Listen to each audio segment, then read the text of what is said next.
Assalamualaikum.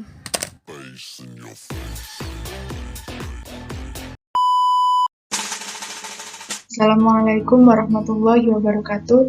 Saya Arvelina Dinia, Prodi Hukum Tata Negara, Fakultas Syariah dan Hukum. Pada kesempatan kali ini saya akan menjelaskan pembagian jarima dan unsur-unsur hukum pidana Islam pada mata kuliah Hukum Pidana Islam. Pada makalah ini saya kerjakan pembagiannya. Jarima dan unsur-unsur hukum pidana Islam terbagi menjadi 3 subbab. Untuk subbab pertama yakni jarima pada poin-poinnya terdapat 1. Asal kata jarima, yang kedua jarima dan jinayah, yang ketiga jarima secara terminologi. Kemudian subbab yang kedua pada poin-poinnya membahas tentang 1. Unsur-unsur jarima, dan subbab yang terakhir akan membahas tentang pembagian jarima, kemudian penggolongan jarima berdasarkan berat ringannya hukuman. Jadi, jarima dan unsur-unsur HP itu apa sih? Di tengah kehidupan manusia yang begitu plural, tentu tidak terlepas dari berbagai permasalahan yang dihadapi, baik permasalahan yang berkaitan dengan perdata maupun pidana. Adanya berbagai masalah ini kemudian memunculkan berbagai macam hukum dan penyelesaiannya. Dalam hukum Islam dikenal adanya istilah jarimah. Yang dimaksud dengan kata-kata jarimah adalah larangan-larangan syarak yang diancam oleh Allah dengan hukuman had atau takdir. Larangan-larangan tersebut ada kalanya berupa mengerjakan perbuatan yang dilarang atau meninggalkan perbuatan yang diperintahkan. Baik, pada subbab yang pertama yakni jarima. Asal kata jarima yakni jaroma, yajrimu jarimatan, yang artinya perbuatan dosa, perbuatan salah, dan perbuatan kejahatan. Para fuqaha seringkali memakai kata jinayah pada jarima. Asal kata jinayah yakni jana yajni jinayatan, yang artinya perbuatan dosa dan perbuatan salah. Pelakunya disebut jani, korbannya disebut mujnaleh. Jinayah dan jarima ini tidak berbeda dengan tindak pidana dan delik dalam hukum pidana positif. Sanksi pidana atau tindak pidana dalam hukum pidana Islam dan hukum pidana positif yakni jika pada hukum pidana Islam hukumannya pembalasan atas perbuatan yang ditentukan oleh syarak. Jika pada hukum pidana positif seseorang yang melakukan kepadanya dianggap dapat dipertanggungjawabkan perbuatannya. Dalam hukum positif pidana diklasifikasikan menjadi 2, yakni kejahatan dan pelanggaran, namun berdasarkan berat ringannya hukuman. Menurut Profesor Sudarto, kejahatan dan pelanggaran adalah definisi yang berbeda. Kejahatan diartikan sebagai perbuatan yang bertentangan dengan keadilan, dengan ancaman hukuman yang lebih besar. Contoh, pembunuhan, pencurian, pemerkosaan. Namun kedua, pelanggaran diartikan sebagai perbuatan yang diketahui masyarakat sebagai tindak pidana karena ada undang-undang yang mengatur sebagai delik. Kemudian, jarima dan jinayah secara esensi atau konsepannya sama saja, maka istilah jinayah dipakai pada KUHP RPA, yakni Kitab Undang-Undang Hukum Pidana Republik Perserikatan Arab, yang berbeda pengertiannya dengan para fuqaha. Yang digolongkan menjadi 3 di KUHP RPA yakni jinayah, janah, dan mukhalafah. Janah dan mukhalafah tindak pidana hukumannya yakni kurungan yang tidak lebih dari seminggu. Hukumannya jika sesuai berat ringannya hukuman mati. Kemudian kerja berat seumur hidup. Yang ketiga, penjara. Jika menurut fuqaha 3 macam jarima yang ada di KUHP RPA disebut jinayah, sebab acuannya sifat kepidanaannya. Tetapi jika KUHP RPA acuannya berat ringannya hukuman. Kemudian secara terminologi, jarima adalah perbuatan yang dilarang syarak yang diancam had atau takzir. Had objeknya yakni pelaku jarima hudud. Contoh, zina, menuduh orang zina, mabuk, mencuri, rampok, murtad, dan berontak. Jika takzir, hukumannya tidak disebut di dalam Al-Quran. Larang-larang tersebut ialah perbuatan yang dilarang, kemudian tidak melakukan perbuatan yang sesuai syariat. Jarima menurut Abdul Qadir Auda adalah istilah untuk perbuatan yang dilarang syarak mengenai jiwa, hati, dan lainnya. Jika menurut Imam Al-Mawardi, perbuatan yang dilarang oleh syarak diancam hukuman had atau takzir. Dalam hukum Islam, kejahatan, jarima, jinayat adalah larangan hukum yang diberikan Allah hukumannya dan perbuatannya tidak diperintahkan. Menurut fuqaha, jinayah perbuatan yang dilarang syarak dan merugikan harta, jiwa, benda, atau lainnya. Tujuan agar tidak terjadi jarima atau pelanggaran tersebut, meskipun hukuman tersebut penerapan hukumannya memberatkan, namun diperlukan untuk menenteramkan dan damai di masyarakat. Kemudian subbab yang kedua tentang unsur-unsur jarima. Suatu perbuatan baru dianggap sebagai tindak pidana apabila unsur-unsurnya telah terpenuhi. Unsur-unsur ini ada yang umum, ada yang khusus. Larangan dan perintah datang dari syarak yang hanya ditujukan kepada tiga. Satu, orang sehat. Yang kedua, dapat memahami pembebanan atau panggilan atau taklif. Yang ketiga, mukallaf. Mukallaf itu merupakan orang yang sudah balik yang dapat dimintai pertanggungjawaban atas perbuatannya. Suatu perbuatan dianggap tindak pidana apabila unsur-unsurnya terpenuhi, yakni unsur-unsur jarimah. Satu, unsur formil.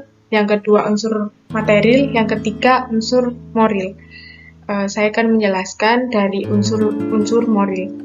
Unsur moral adalah adanya undang-undang atau nas, ketetapan hak, nas yang melarang dan mengancamkan hukuman yang telah diatur dalam Quran surat Al-Isra ayat 15. Kemudian unsur yang kedua, unsur material.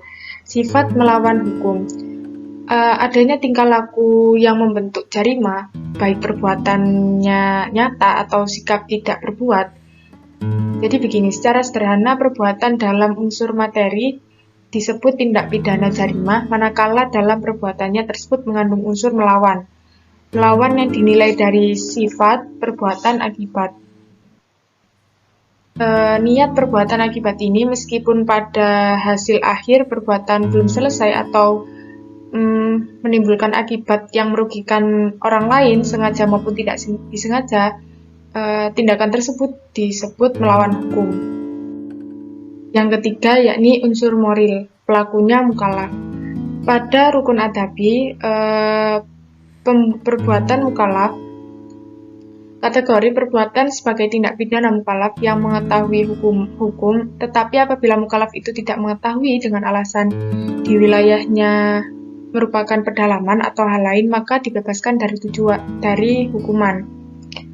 Selain unsur-unsur jarimah secara umum, ada pun unsur-unsur khusus pada jarimah tertentu dan berbeda, yakni unsur khusus yang dimaksud jika terdapat hukum pada peristiwa pidana jarimah yang berbeda dan tertentu, seperti unsur pengambilan secara diam-diam, jarimah pencurian.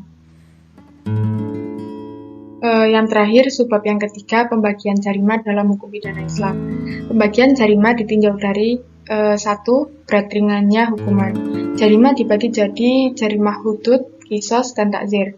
Yang kedua, niat si pembuat. Jarimah dibagi menjadi jarimah disengaja dan tidak disengaja.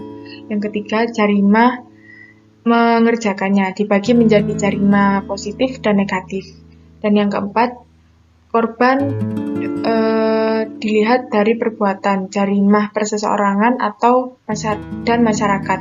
Yang terakhir, jarimah dari tabiatnya dibagi menjadi jarimah biasa dan jarimah politik. Penggolongan berdasarkan berat ringannya hukuman terdapat 1. Jarimah hudud. Jarimah hudud secara bahasa yakni diartikan sebagai larangan atau ketentuan atau batasan. Secara istilah, hukum yang telah ditentukan sebagai hak Allah, hudud, kata jarimah dari had dalam buku Muhammad Said Ishaq yang dijelaskan pada Quran surat Al-Baqarah ayat 187 dan Al-Baqarah ayat 229. Ciri-ciri jarimah hudud yakni hukum tertentu dan terbatas yang ditentukan syarat, tidak ada batas minimum dan maksimum. Kemudian hukum yang tetap merupakan hak Allah ataupun bermakna di samping hak Allah, maka hak Allah yang lebih diutamakan. Ahmad Mawardi Muslih menggolongkan jarimah hudud menjadi 7, yakni tindak pidana zina dalam Quran surat An-Nur ayat 2. Yang kedua, tindak pidana hukuman palsu zina dalam Quran surat An-Nur ayat 4. Yang ketiga, tindak pidana minum khamr. Yang keempat, tindak pidana pencurian dalam Quran surat An-Nur dalam Quran surat Al-Maidah ayat 38. Yang kelima, tindak pidana perampokan dalam Quran surat Al-Maidah ayat 33. Yang keenam, murtad yang dijelaskan di Quran surat Al-Baqarah ayat 217. Yang ketujuh, tindak pidana pemberontakan dalam Quran surat Al-Hujurat ayat 9. Dalam hukum Islam menentukan hak-hak secara detail dalam tindak pidana hudud sehingga tidak memberikan kebebasan kepada hakim untuk memilih jenis, kadar, dan berat ringan hukuman. Kemudian yang kedua, jarima kisos dan diat. Jarima kisos diat ini artinya mengikuti perbuatan si pelaku sebagai perbuatan yang jarimah kisos diatnya diancam dengan hukuman jarimah kisos diat. Hukuman diat adalah hukuman kesalahan yang sehubungan dengan kesalahan kisos dan sebagai ganti rugi atas kesalahan yang melibatkan keadaan anggota badan atau orang yang dilukai. Kesalahan yang wajib dikenakan hukuman ada dua macam, yakni pembunuhan dan penganiayaan, yang dibagi menjadi 5. Pembunuhan disengaja, pembunuhan seperti disengaja, pembunuhan yang tidak sengaja, kemudian penganiayaan sengaja dan penganiayaan yang tidak sengaja. Ciri-ciri jarima kisos diat yakni ada 2, hukumannya sudah tertentu dan terbatas, kemudian hukumannya tersebut hak individu atau perorangan. Kemudian yang ketiga terakhir, jarima takzir, artinya menolak, mendidik, menghormati, atau membantu. Secara terminologi, takzir merupakan hukuman yang bersifat pendidikan atas maksiat yang telah dilakukan atau yang tetapi belum ditetapkan hukumannya. Menurut hukum pidana Islam, tindakan yang edukatif terhadap pelaku yang tidak ada terhadap saksi hadnya.